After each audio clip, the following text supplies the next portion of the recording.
Je vais tout d'abord... Plus fort. Je n'ai pas encore commencé. D'abord, dire encore quelques mots, c'est pas évident parce que je suis évidemment très ému. Et je voudrais dire quelques mots à ce sujet. Nous avons assisté hier à la cérémonie émouvante de la pose de 27 Stolpersteine à la mémoire des Juifs déportés de la ville de Mutzenholz.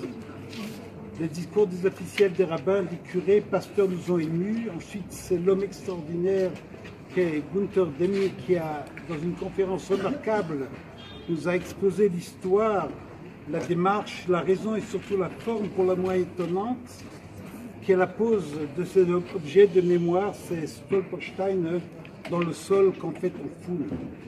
En quelques mots, je ne vais pas refaire sa conférence qui a duré plus d'une demi-heure, en quelques mots, il nous a expliqué avoir voulu donner un nom aux déportés et faire apparaître le souvenir d'une personne qui a véritablement vécu là, dans ces lieux, et qui a été brutalement arrachée de cette maison où il vivait. Ce souvenir d'une vie et non d'un numéro. Je pensais hier en l'écoutant que Gunther avait trouvé une forme artistique proche de l'esprit du Yad Vashem, au sens littéral du terme, qui peut vouloir dire Yad c'est un lieu et Shem c'est un nom, en interprétant le verset connu de Isaïe que je ne citerai qu'en français. À eux j'accorderai dans ma maison et dans mes murs un monument, un titre qui vaudra mieux que des fils et des filles, je leur accorderai un nom éternel qui ne périra point. C'est l'esprit de Yad Vashem à Jérusalem. Pourquoi un pavé et non pas une plaque, lui a-t-on demandé hier à cette conférence? C'est parce que, nous raconta-t-il, un ami juif de Cologne, qui lui-même avait perdu toute sa famille pendant la Shoah, lui avait fait la remarque, alors qu'il débutait son projet en 1993, que 80% des propriétaires, tout en acceptant l'idée de plaques commémoratives, refuseraient que celle-ci fût accrochée sur un mur de leur maison. Par contre, un pavé ne ferait pas opposition. C'est donc cette option de Stolperstein, littéralement pierre d'achoppement, mais en fait une pierre de mémoire, que Gunther Demnig a choisie. C'est une tâche difficile qui m'incombe de rappeler qui était notre grand-père Theo Ackermann, car en effet, peu ou trop peu nous a été transmis par sa femme, notre grand-mère Alice qui vivait ici, et par ses 4 enfants, Jeannette, mère de mes sœurs et moi-même ici présents, Jacqueline, femme du rabbin Roger Cohen, dont certains d'entre vous se souviennent encore, mère de Théo ici présent, Théo Cohen, de Henri, dont trois des enfants, Raoul, Marc et Charles, sont ici avec nous, et qui nous a quittés il y a bientôt 6 ans, et enfin de Gérard, comme on dit en ivrite, en hébreu, Yibadel el Chaim Arukim, qui vit aujourd'hui à Bnei Brak en Israël. Nous sommes ici en ce moment 8 sur plus de 30 des petits-enfants de Theo Ackermann à être présents aujourd'hui à cette émouvante cérémonie et à essayer de commémorer un être cher que nous n'avons pas connu. Cependant, ayant pu observer nos parents, oncles et tantes durant des générations, nous avons pu deviner le personnage qu'a dû être notre grand-père. En effet, ces 4 enfants étaient imprégnés de qualités de générosité, de bonté, d'honnêteté, de responsabilité sociale et communautaire et de piété qui devaient sans doute avoir été transmis par leur père. Un certain humour et une joie optimiste de la vie caractérisaient aussi ces 4 enfants, là aussi hérités de leur père. Theo Ackermann est né à Strasbourg en 1893 d'un père américain d'origine allemande, Samuel ou Sam, et d'une mère parisienne, elle aussi d'origine alsacienne. Pendant la guerre, je vais aller très rapidement, pendant la Première Guerre mondiale, la guerre de 14-18, il fut enrôlé comme allemand dans l'armée allemande.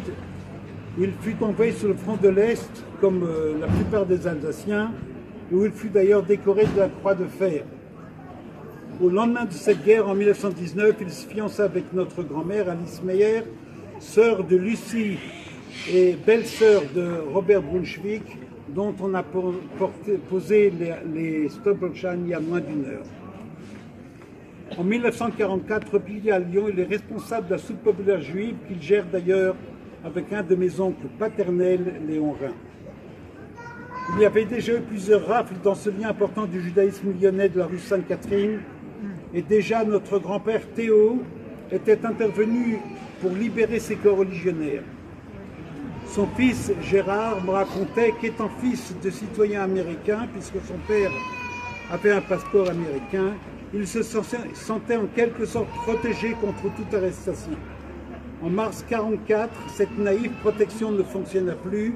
Il fut arrêté, ainsi d'ailleurs que mon oncle paternel Alfred Azaria Rhin, envoyé à Drancy, puis déporté par le convoi 70 le 23 mars 1944.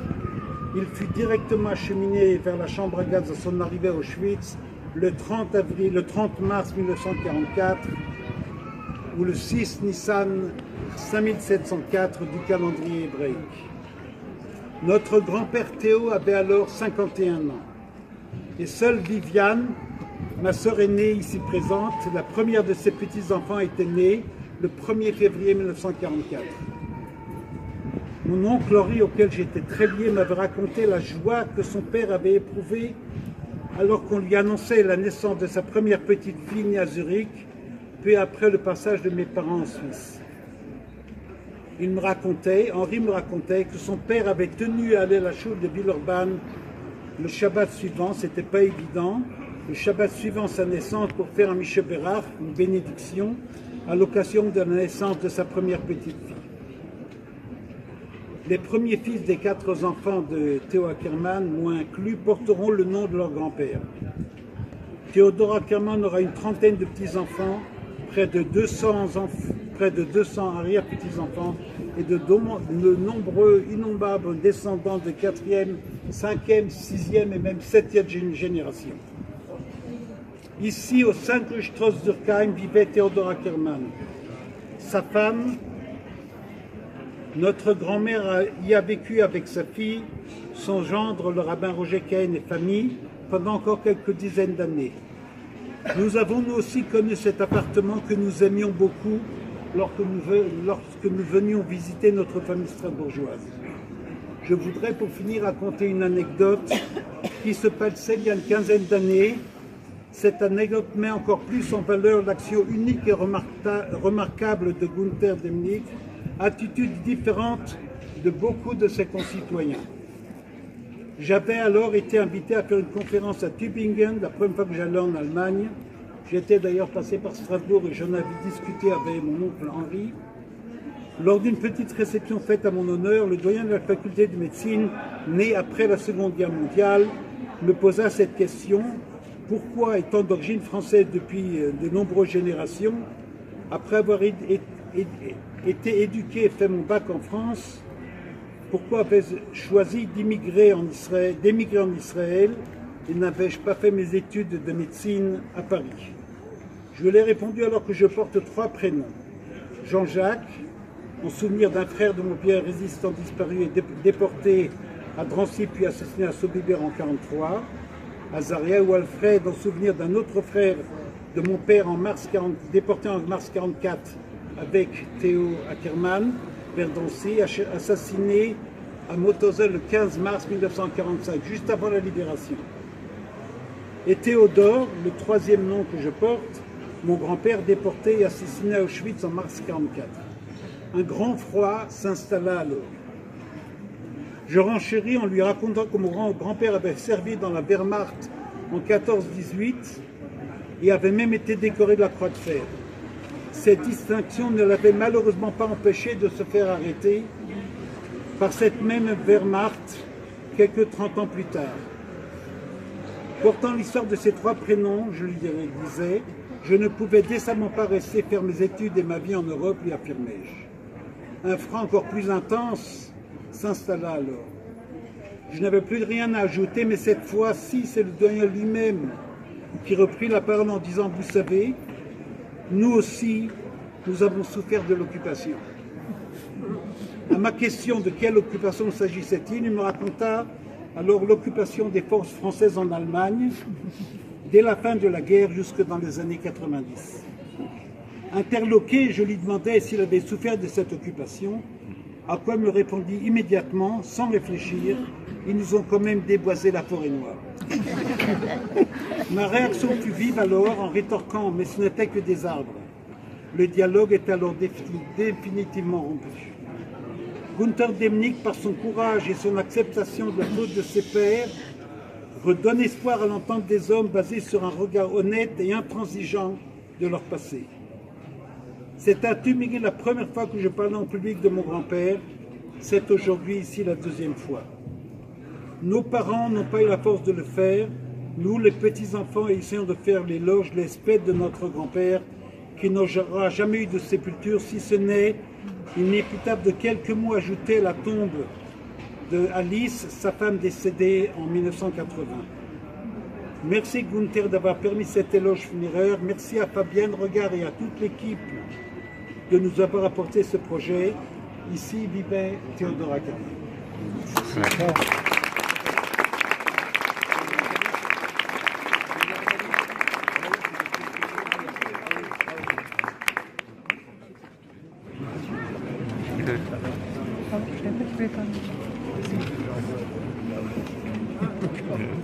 Bonjour, merci à tous ceux et celles qui ont œuvré, comité, la mairie, les écoles, les institutions, l'université et les bénévoles pour la réalisation, l'édification à Strasbourg de Stolperstein.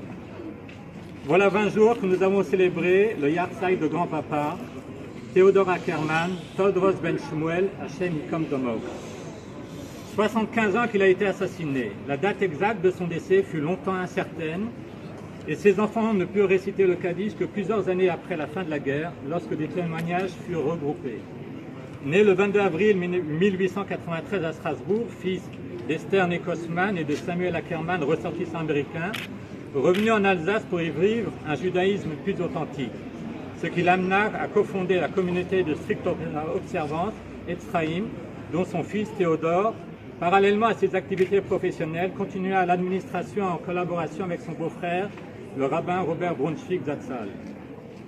Théodore Ackermann, mobilisé au début de la guerre, avait fait quitter la ville à sa famille pour finalement les rejoindre après sa démobilisation.